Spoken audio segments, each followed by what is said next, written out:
hammering their opponents with in the final days before the midterms. But they are something those Republicans are not telling voters. The crime they're scaring voters with, a lot of it is happening in their own red backyards. Jim Kessler's organization, Third Way, published a study titled The Red State Murder Problem. He's also a former legislative and policy director for Chuck Schumer. Jim, your study's title says a lot. So let's begin with the facts about murder rates. Walk us through it. Well, the murder rate in Trump voting states is 40% higher than the murder rate in Biden voting states.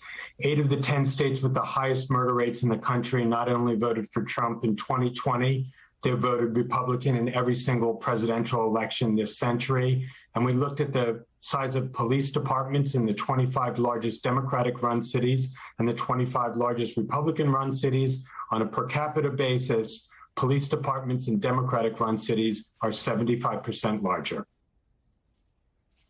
Broaden this out. Overall crimes in red states compared to blue states. I pause because just hearing you say that, it just makes me wonder, why aren't others saying this all day, every day?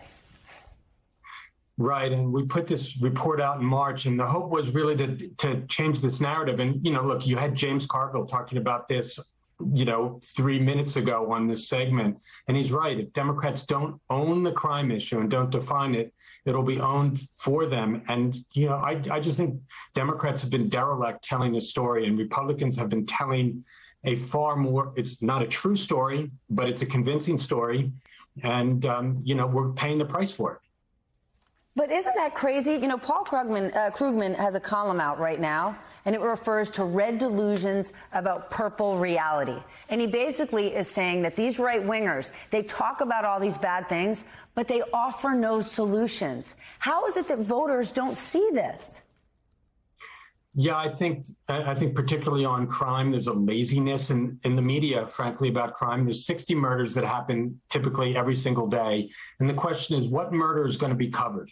And it's usually going to be a murder in a city near a media market like New York or Los Angeles or Oakland, someplace like that. The fact of the matter is the murder capital of California for 5 years running is Kern County. The biggest city there is Bakersfield.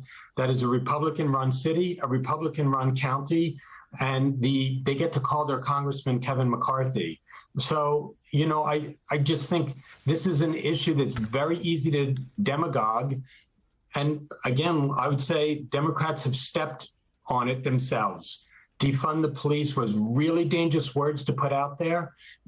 Mainstream Democrats didn't come out and squash it right away, and Republicans were allowed to control the narrative. So right now, there's 2 weeks to go. What do Democrats do? I mean, the fact that you just laid out there that the highest murder rate is in Bakersfield, and the person to point to is Kevin McCarthy, the same person who goes on Fox News every day railing against Biden and crime. It's McCarthy's issue. Do Democrats have time to make that issue, and why haven't they yet? You could pick up the phone and call Chuck Schumer and say, yo, Chuck, why aren't you handling this? Well, I don't know if there's time left. I mean, this is, if I could take a time machine and go back 6 months, I would try and convince them even harder than I did back then that you've got to control this issue. 2 weeks is a short time, but we need to be doing something on this. Republicans are hammering us on this message.